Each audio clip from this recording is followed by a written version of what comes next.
Olá, seja bem-vindo e bem-vinda a mais um estudo do nosso canal da obra A Nova Civilização do Terceiro Milênio, de Pietro Ubaldi. Com este estudo, procuraremos refletir sobre e conhecer não a antiga civilização da força e nem a atual civilização da astúcia, mas a futura civilização do espírito, embora saibamos que o presente e o passado são fundamentais se quisermos lançar o nosso olhar para o futuro.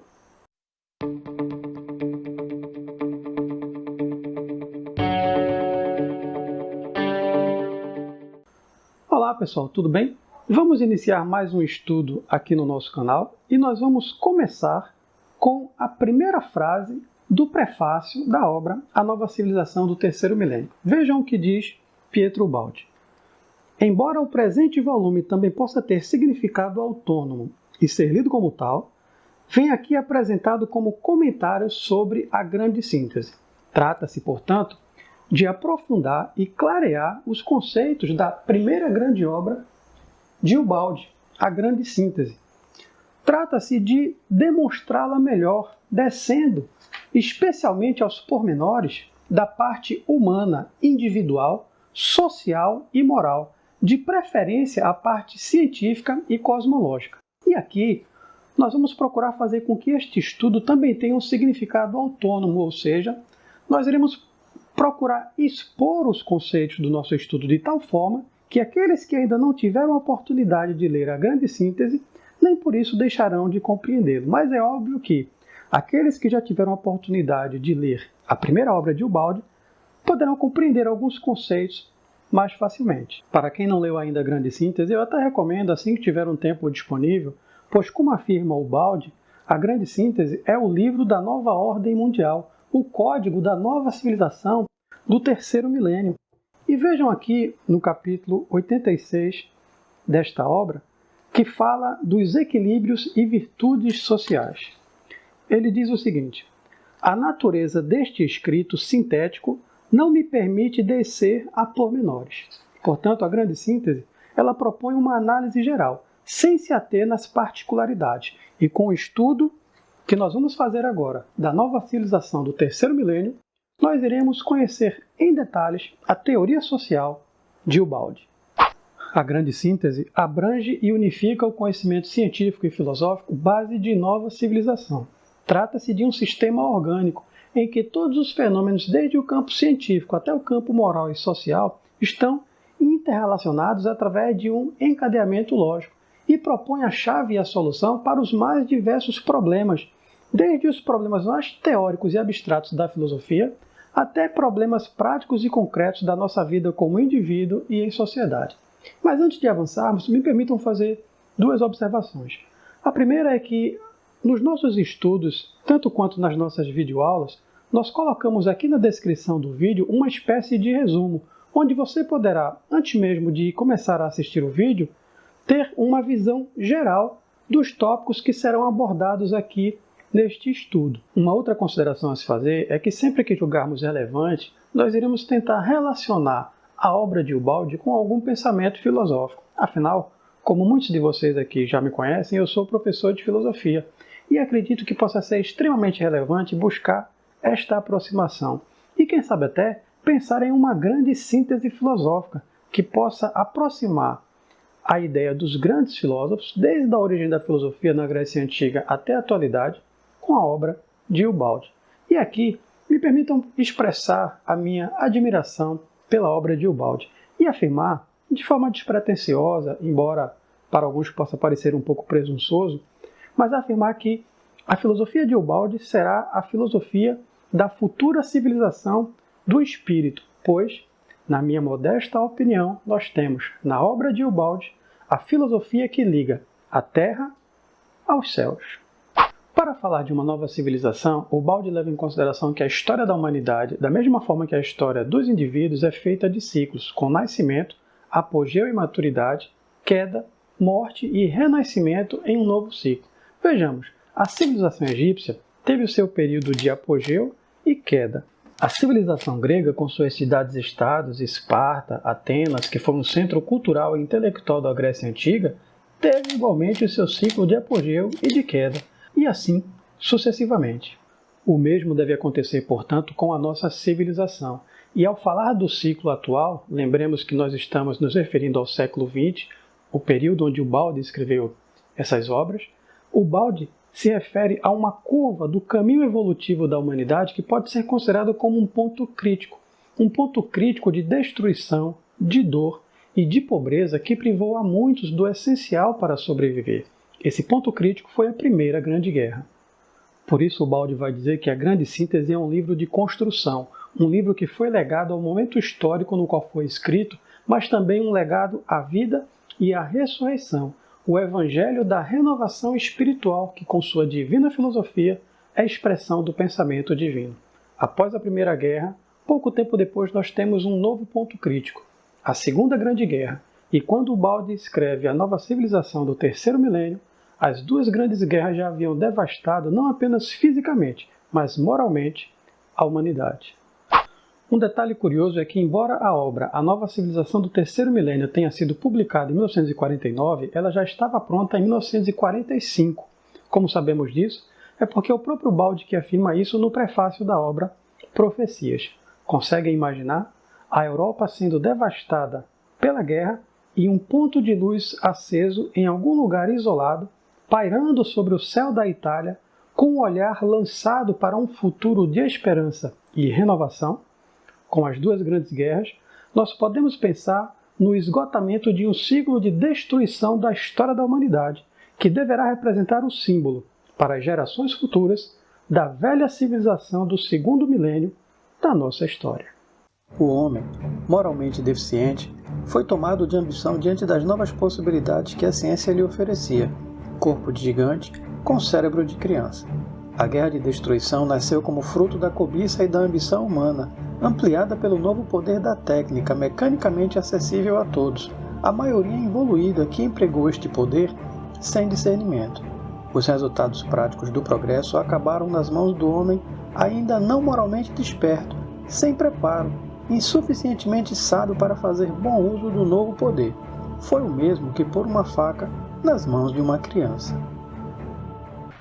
Vor uns liegt Deutschland, in uns marschiert Deutschland und hinter uns kommt Deutschland. O progresso técnico e científico dilatou imensamente o raio de ação humano e aumentou seu poder a ponto de incidir no dinamismo fenomênico do planeta. Surgiu a bomba atômica, a bomba de hidrogênio e a possibilidade de destruição total de toda a vida no planeta. Vimos toda essa potência destrutiva personificada nas grandes guerras que, por isso, fazem do século XX um ciclo de desequilíbrio. O progresso material representou, assim, desproporcionado desenvolvimento unilateral.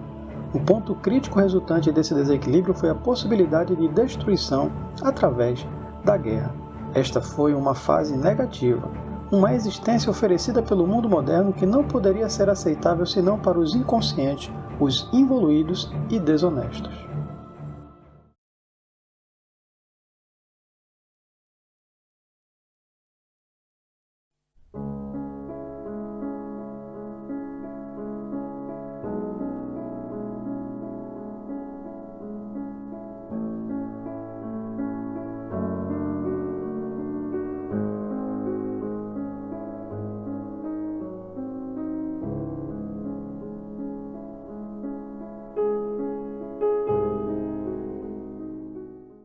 A divina lei, afirma o Baldi, deixou agir livremente as forças negativas do mal, que possibilitaram com isso um ciclo de destruição. Mas, como é dito na mensagem do Natal, grande mal, condição de um bem maior. A vida não para. A vida é movimento que não se pode fazer parar. Deve, por isso, evoluir e amadurecer. E o caminhar da história deve se aproximar de um novo ciclo. Uma nova curva deveria surgir na história, e com o século XX nós temos o fim de um ciclo civilizatório e de preparação para outro. Esta é a fase onde nós nos encontramos. Esta é a posição onde nós estamos no tempo, na série de maturações milenárias. Chegou a hora de dizer ao homem, afirma o Baldi, levante-se, filho de Deus, sob uma forma de consciência mais esclarecida, em um estado social mais orgânico e completo, supere a ferocidade atual e civilize-se finalmente mais a sério. Chegou a hora de compreender que a vossa assim chamada civilização atual não é civilização, mas barbárie. Chegou a hora de tornarmos-nos conscientes colaboradores de Deus em um plano construtivo. Chegou a hora de compreendermos o delicado mecanismo de funcionamento dos fenômenos e de civilizarmos-nos definitivamente. A história está pronta, os tempos estão maduros, e todo o nosso esforço neste estudo será, portanto, o de tentar entender como será este novo ciclo, essa verdadeira civilização do terceiro milênio e o que nós podemos fazer para colaborar de forma consciente para a sua construção. Vamos agora estabelecer alguns princípios que podemos considerar como fundamentais na teoria social de Ubaldi e, consequentemente, para se pensar a futura civilização do terceiro milênio. O primeiro aspecto que devemos levar em consideração dessa civilização é compreender o princípio da ordem. Ordem em Deus. E vejam como Ubaldi inicia o primeiro capítulo da obra A Nova Civilização do Terceiro Milênio. Ele diz: o conceito fundamental de A Grande Síntese pode resumir-se nestas palavras: ordem em Deus. E mais adiante, os fundamentos deste tratado são profundos, ligam-se com a gênese do cosmos, encontramos-los até mesmo no pensamento criador de Deus. Precisamos, portanto, compreender que fazemos parte de um universo regido por uma lei universal de ordem, harmonia, justiça e equilíbrio. Como consequência desta ordem, precisamos compreender que o problema do mundo não é um simples problema técnico. Ao lado do progresso técnico e científico, temos o progresso moral e espiritual. E agir em conformidade com a moral é, em última análise, colocar-se em conformidade com a ordem divina. Na teoria social de Ubaldi, não tem como se falar em moral sem levar em consideração essa ordem e esse equilíbrio universal. Mas nós já fizemos aqui um extenso estudo sobre a ética de Pietro Ubaldi. Por isso, eu não vou aprofundar esta questão neste momento. Vou deixar para tratar sobre isso quando falarmos dos capítulos, por exemplo, que falam da lei de honestidade ou do problema do mal. Um outro ponto que nós devemos levar em consideração, e este sim nós iremos refletir um pouco mais sobre ele, é a ideia de que o universo é um imenso organismo e a sociedade deve refletir essa realidade orgânica no que nós podemos chamar de teoria da organicidade social. Basicamente, a ideia de que a futura civilização do espírito deverá ser percebida de forma sistêmica e orgânica, ou seja, a sociedade como um grande organismo. Ubaldi fala claramente da necessidade de uma nova forma mental, orgânica e harmônica, que deverá substituir a antiga forma mental inorgânica e caótica, onde o indivíduo não mais irá se perceber de forma isolada do conjunto. De acordo com essa visão, o homem da futura civilização do espírito compreenderá que ele vive e move-se em meio a um campo de forças e energias que não apenas são inteligentes, mas são energias e forças que se entrelaçam e que fazem parte de um mesmo organismo. E lembra que eu falei logo no início do nosso estudo que sempre que achar relevante, nós iríamos procurar relacionar a teoria de Ubaldi com alguma visão filosófica? Pois bem, hoje vamos estabelecer esta relação com a chamada hipótese de Gaia. A teoria da organicidade social é claramente compatível com a hipótese de Gaia proposta pelo ambientalista inglês James Lovelock com a colaboração da bióloga norte-americana Lynn Margulis, que descreve a Terra como um organismo vivo. Esse nome é dado em referência à deusa grega suprema da Terra, Gaia. Temos, então, uma visão de totalidade não fragmentada, de interdependência orgânica que compreende o todo nas partes e as partes no todo, que vislumbra o próprio planeta Terra como um organismo e todos os seres vivos como partes integrantes deste todo. Temos o arquétipo da Terra como a grande mãe, seja ela Gaia, a deusa da Terra para os gregos, ou Pachamama, a mãe terra dos incas. Na teoria da organicidade social, que será a base da futura civilização do espírito, a sociedade é vista como um grande organismo. Para Ubaldi, a evolução tende para uma organicidade social. A evolução não é apenas individual, mas coletiva. Homens e mulheres devem evoluir e aprender a tornarem-se cidadãos do universo, colaboradores conscientes desse grande organismo, harmonizando-se com todos os fenômenos irmãos, com as criaturas irmãs e com seus semelhantes. Nesta visão, devemos incluir também a ideia de que o planeta Terra faz parte desse organismo, um sistema vivo auto-organizador. A teoria de Gaia olha para a vida de maneira sistêmica, e é assim que nós devemos olhar também para a nova civilização do terceiro milênio, de maneira orgânica e sistêmica. A teoria da organicidade social e a teoria de Gaia pode parecer a princípio uma ideia bem abstrata e filosófica, mas eu vou tentar fazer com que esta ideia possa parecer um pouco mais concreta. E para isso eu vou narrar duas experiências que na verdade tratam do mesmo fenômeno, como vocês vão poder perceber. Para quem acompanhou o nosso estudo sobre a ética de Pietro Ubaldi, sabe que geralmente eu deixava uma mensagem ao longo do vídeo. Uma mensagem geralmente extraída da própria obra de Ubaldi. No estudo de hoje, porém, ao invés de deixar uma mensagem, eu vou exatamente trazer esta experiência para que ela possa servir de reflexão para você que está nos assistindo. Uma experiência vivida pelo Pietro Ubaldi e também pelo físico Fritjof Capra. Eu vou começar narrando a experiência de Capra, que está no prefácio da obra O Tal da Física, que ele fala, inclusive, que foi um dos motivos que o levou a escrever esta obra, onde ele procura traçar um paralelo entre o misticismo oriental e a física contemporânea. Eu tive a oportunidade de falar dessa experiência no colóquio Ciência e Espiritualidade, promovido pelo Instituto Pietro Ubaldi. Eu vou deixar o link do colóquio aqui nos cards deste vídeo, caso você ainda não tenha assistido.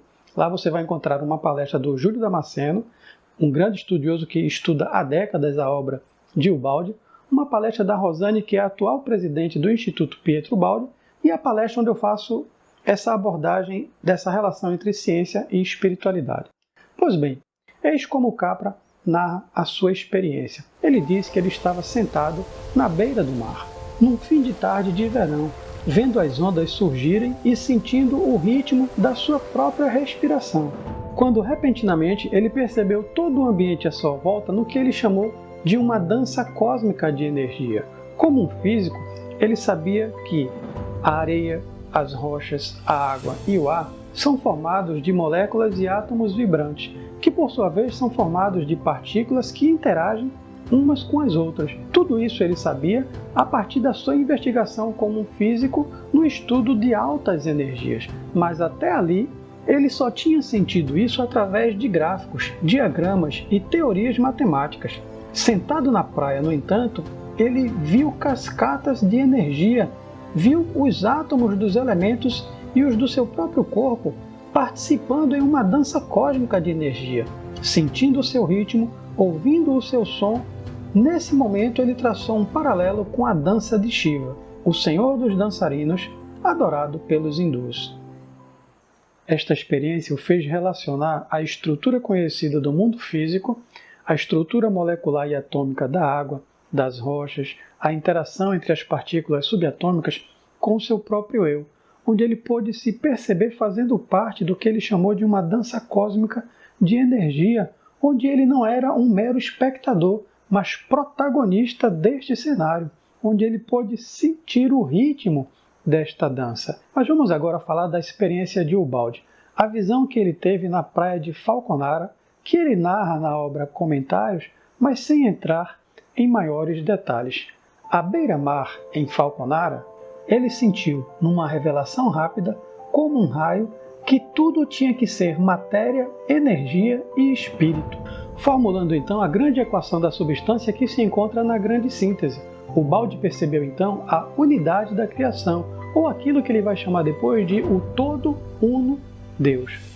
Essas experiências de Capra e de Ubaldi nos ajudam a entender um pouco mais o que seria, portanto, essa teoria da organicidade social, a ideia de que nós fazemos parte de um grande organismo, de que nós estamos imersos em um campo de forças e de energias cósmicas.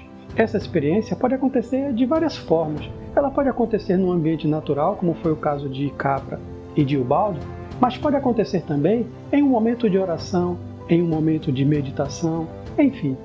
Você já foi capaz de sentir esta conexão, a conexão do seu eu individual com a realidade e o ambiente ao seu redor? Se você já foi capaz de sentir algo assim, então você já tem condições de entender o que é viver de forma coletiva, sistêmica e orgânica, como propõe Ubaldi. E eu não tenho dúvidas de que Ubaldi vivia constantemente neste estado.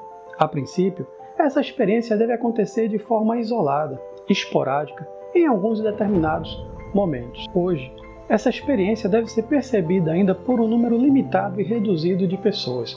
Mas quando a grande maioria da humanidade puder perceber essa experiência de forma cada vez mais contínua e constante, então cada um poderá dizer: agora eu sinto que faço parte do grande organismo do universo. Estou pronto para a futura civilização do terceiro milênio. Meu espírito está integrado com o todo, mergulhado no todo, vivendo em um mar de profundas e doces energias. Chegou a hora de nos encaminharmos para a conclusão desta primeira parte do nosso estudo, e eu gostaria de finalizar fazendo algumas considerações da obra Profecias, porque existe uma relação muito próxima com o estudo que nós estamos propondo fazer. Vejamos, nos 5 primeiros capítulos da obra, Ubaldi faz uma extensa análise do mundo atual, no caso, o século XX, inclusive seguindo de forma analítica o caminho da história, cujo entendimento é fundamental para dilatar a visão em torno daquilo que ele chama de a nova civilização do terceiro milênio. Já o capítulo 6, que inicia com o Apocalipse, são analisadas as profecias relativas ao futuro da humanidade e que por isso estão diretamente relacionadas com a ideia de uma civilização futura. Trata-se inclusive de uma pesquisa histórica, onde são analisados os destinos do mundo, a ideia de ruína e renascimento da civilização, a luta apocalíptica entre o bem e o mal e o advento de uma nova civilização. E vejam aqui o que diz Ubaldi nas páginas 274 e 275. Alcançamos a plenitude dos tempos. Vivemos num período apocalíptico em que o mundo passa de uma civilização que desmorona a uma nova que surge. Mas todos juntos colaboram, assim, sob a direção de Deus, que quer que se chegue agora à realização da nova civilização do terceiro milênio, que representa o advento na Terra do Reino de Deus. Finalmente, eu gostaria de ressaltar um último aspecto da obra de Ubaldi, além daqueles que já mencionamos aqui, e é o aspecto cristocêntrico, ou seja, como Ubaldi coloca a figura do Cristo como um farol que ilumina o caminho de todos e todas aqueles que empreendem essa grande jornada espiritual da vida. E vejam o que diz Ubaldi aqui na página 247. No terceiro milênio, tal como Cristo no terceiro dia, é preciso ressurgir. Cristo é o nosso modelo, e assim como ele ressurgiu no terceiro dia, a nova civilização deverá ressurgir no terceiro milênio. Até o próximo estudo.